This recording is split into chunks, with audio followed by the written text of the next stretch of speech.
I was very happy. I thought I'll go to. I've studied abroad. I actually had to stop and go study abroad, re-educate myself.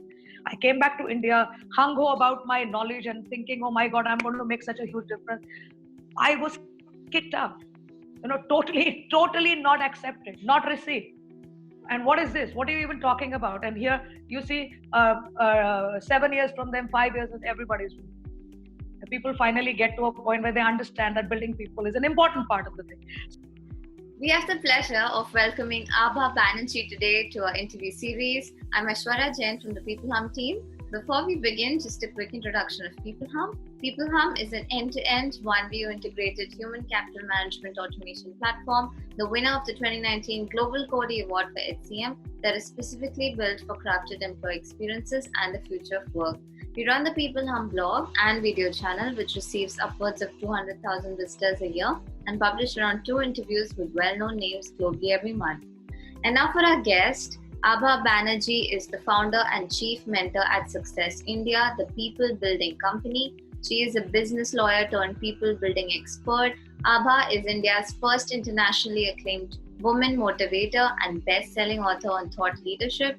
She is also a highly sought-after keynote speaker for topics including leadership for women, bringing with her a lot of diverse experience. We are happy to have someone of her experience on our interview series. Welcome, Abha. We're thrilled to have you.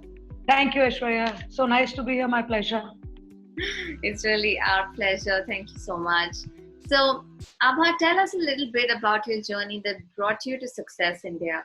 All right. The idea around Success India is primarily that I am one person who, since being a kid, has been fascinated with people's potential. I really believe that it all boils down to people. Like Zig Ziglar says, you don't build a business, you build people, and then people build a business. And that's on your website, right? And Right. so I am one person who has taken it upon herself very proactively ever since I was a little child. Something that we believe that we should be able to do. It all boils down to doing something in life. People want to do so much in life, and in my personal experience, I had some kind of a bit of a sad experience where I saw a lot of high potential people where I, as a kid, could see solutions and they could. Why? Because they were made up in their mind in a certain way. And they would say, no, no, no, it's not possible because of maybe some social conditioning, maybe from where they came from. But I could sit there and see a solution. And then at one point, I got so agitated. And I was like this, mini rebel in my house who would say, no, no, it's possible. And my parents would say, no, no, it is not possible. And I would just go up and do it to show it is. And over those years, and this is like very early childhood, and I realized that there is something missing, either at the social space, in the social space, or in our education, because my parents were reasonably smart people, and why would they say it's not possible? And I met so many people on the way that I would sit in the midst of that. I was this highly opinionated kid, and this probably an embarrassment for my parents who thought that I would be standing on the door saying, "Oh, I can solve everything." But I realized it's all about your mindset, and either you are born with it or you can build it, you can work around it, and a lot of people did not know it. And having said that, my tryst with people building began very early. I was living with this vision at the age of 17 to work around people and to be able to help build their potential to a point where all of us become effective, where all of us become our highly productive selves, because that is what we are meant to do. We are not supposed to live lesser in any way. And that is what brought me to Success India, because as a lawyer, like I come from that ancient decade where only 3 things were available to people: either you were a science student, commerce student, or an art student. So I was this art student who took up law because I really wanted to be in the social sector working around people. And that is what I aimed at. As a lawyer as well, I had a lot of social work to do. I was part of human rights organizations. I was part of doing a lot of things, but I realized at some point that this is not going to get me where I was thinking I could go, and I needed to re-educate myself again a little bit early in time, because like I said, I start off a little bit early with everything, even as a kid, and now also with Success India. It came in earlier than it was supposed to be, because people building in itself is not something that people really focus on. We want results, but we realize it's the people who bring the results. So if you build people, people are going to build results. So Success India was my vision, my dream around making India and Indians aware of where their success potential lies, and that it's a right that belongs to everybody. Everybody should try to be successful, and we define it in terms of either money or whatever stature or whatever we want to call it. But there's a lot more to it, and it's about potential. So let's bring the potential out in the country. Let everybody become high potential people, and that is the dream of Success India. That's what brought me to bring up Success India. Wow, that is so inspirational, and really kudos to you for your great work in helping women and having that inequality levels brought down, which is just so important. And because you started up so early, you had to learn so many things, and you just have so much of diverse knowledge to actually make people aware in Yes. a lot of countries, right, where they just don't have awareness about this. Yes. And Yes. with respect to that, can you also give us some insights on your ideas for leadership for women? Okay. You mentioned about bringing down this inequality thing. We are living in a social setup, and an extremely subtle level of social expectation around both men and women, and it's worse for women. What it does, it actually brings down women's potential rather than bringing it up. So when it comes to biology, we have a different biology, but I think the mental framework of how a woman functions is again a very biological fact. And I don't know if you're aware that women's communication centers are bigger than men's communication centers. But now times have changed, and we are into a place where science has proven beyond doubt that the brain functioning can be altered depending upon how we teach our brain what to do. So now bring it down to a woman's place, and she can do exactly as much as a man can do because of this brain function and the science around the brain functioning, and even as a biological functioning. So leadership for women is not something that is commonly accepted as normal. And why is that? The question would arise, why is that? Because leadership as understood in the marketplace supposedly requires a certain level of aggression which women are deemed not to have. Okay, they say they cannot deal with the big stuff, they cannot deal with the aggression, they cannot deal with problem solving, they cannot deal with competition, and so on and so forth. All kinds of perceptions that revolve around being a woman in a society like ours or anywhere else in the world. We are facing the problem elsewhere in the world too. So, having said that, what does it bring us to? It brings us to a place where we will have to now see what are women capable of wherever they are, number one, and how do we build them up from there. So we can't say we could take them to zero and say, okay, now you want to become a leader. They're already leading their lives in a certain way, successful in some places, not so successful in the other, plus fighting this perception at a 24/7, 365 basis that they can't do this. So there are a lot lesser women out there who have broken that ceiling. They have actually proven themselves. They work harder than everybody else.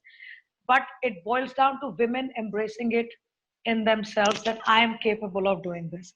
Because even men don't become leaders because they are men. They become leaders because they can lead.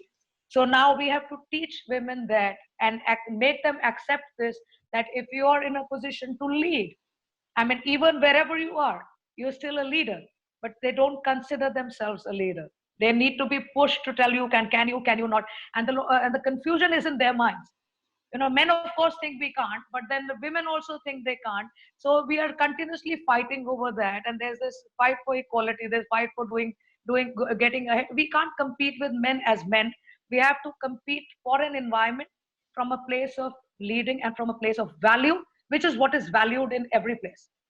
So whether you're a man or a woman, I don't think it's much of a difference. As long as you can do a good job, you will be faced with difficulties. You will be faced with people coming and telling you, no, no, this is not. Like in my case, I was very happy. I thought I'll go to, I've studied abroad. I actually had to stop and go study abroad, re-educate myself. I came back to India, hung ho about my knowledge and thinking, oh my God, I'm going to make such a huge difference. I was kicked out, totally not accepted, not received. And what is this? What are you even talking about? And here you see 7 years from them, 5 years, and everybody's doing it. People finally get to a point where they understand that building people is an important part of the thing. So that's where the women's leadership thing needs to be taken very seriously from the place of, again, like I said, human potential. Let's build our women's potential to a point that they can lead. So if we understand those little basics, I think women need to begin to embrace the thought of being leaders and build themselves up as much as they can, irrespective of wherever they are. Absolutely. And there are so many leaders out there that do not even understand or recognize the potential of women. And Yeah, do you think that's also because of, let's say, a generational gap? Because now there are women who are, the millennials or the Gen Z, they are much more stronger and they are bolder in their thoughts. absolutely right. But you see, Ashwarya, we're talking about 50% of the overall human potential existing on this planet, right? Let's talk about India. If we were to do that, 50% is 1.35 billion people. How much does that mean? Now, the millennial generation is definitely stronger, which has been educated differently.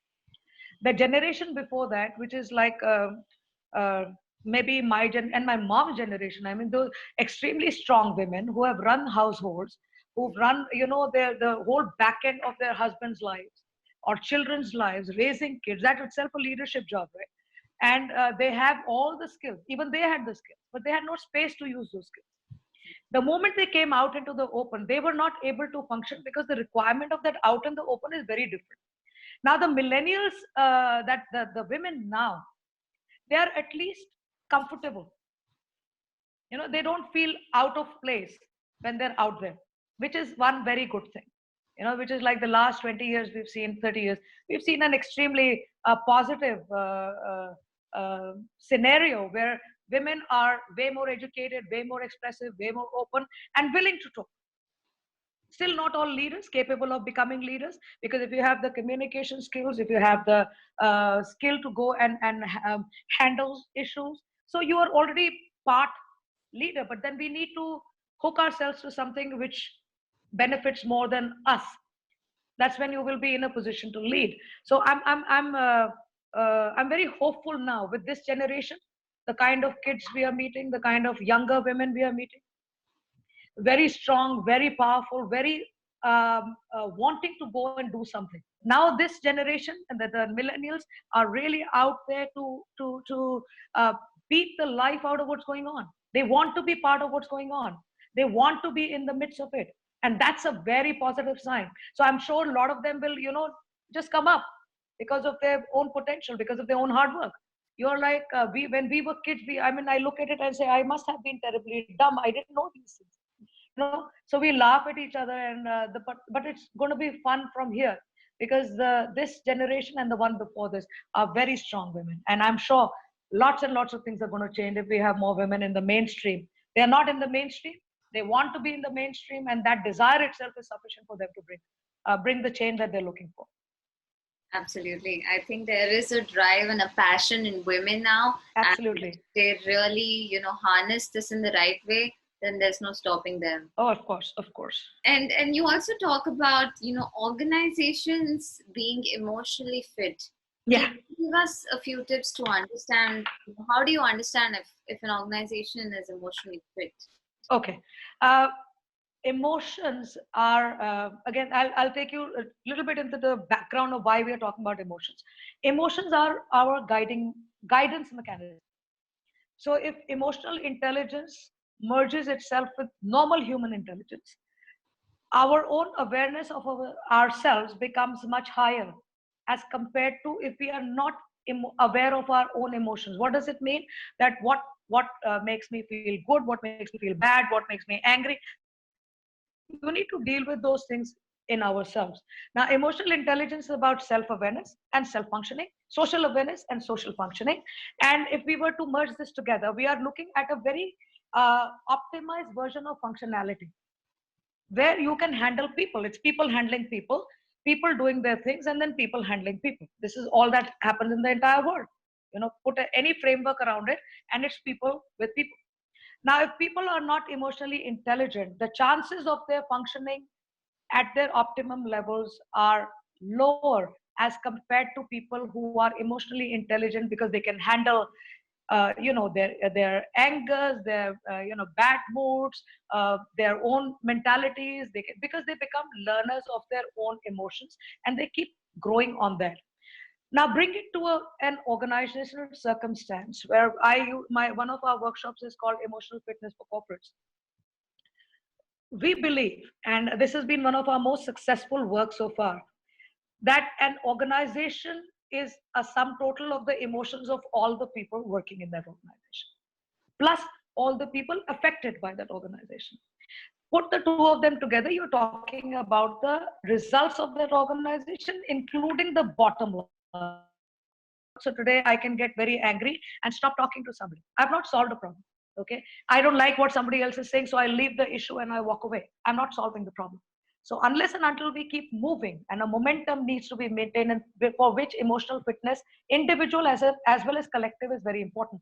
What about conflict and dispute resolution? How fast do we do? It needs extreme levels of emotional intelligence in the people who are doing that. What about change management? Extreme levels of emotional intelligence need. What about crisis management? Look at what's happening just now, right? We are sitting in our homes, we are working, people are depressed, people are worried, all those kind of things are happening. All our emotions are coming up. Are we able to face them? Are we able to handle them? Have we become better? Have we become worse? So learning about yourself, becoming aware of your own emotions, equip you to learn about other people's emotions, whether it's your stakeholders, whether it's your employees, whether it's your customers, whether it's people who are looking at you. It's everything. So that is one of the key skills that one need to have. And your corporate culture around that is built where if you have some smart people over there, do you think the space is going to be smart and fun? And have some uh, quieter people, serious people, problem driven people who are all over the place? You think what would happen to that environment? So emotional intelligence literally creates an environment which leads to a very high happiness quotient in whichever area it is, whether it's in the organization or outside of it. Therefore, emotional fitness for corporates will include a level of this thing where the roadblocks are removed and the happy momentum is maintained in an organization. That is emotional fitness. That's what we work around. Wow, that's very interesting work. Yeah. Yeah. And do you also believe that technology plays a role in this? It definitely does. You see, now technology is like your twin. It's like a Siamese twin now. You can't do without it, and you have to live with it. So either you take it or leave it, or you have to take the good and bad both. When I was I'm just going to share with you something that I used to say when I was a child. I used to think why this country is better than this country. I used to ask a lot of questions. And I realized that technology actually frees your mind to think different stuff. Technology frees your mind because you can do the job faster. But what do you do with that free mind? That is the question.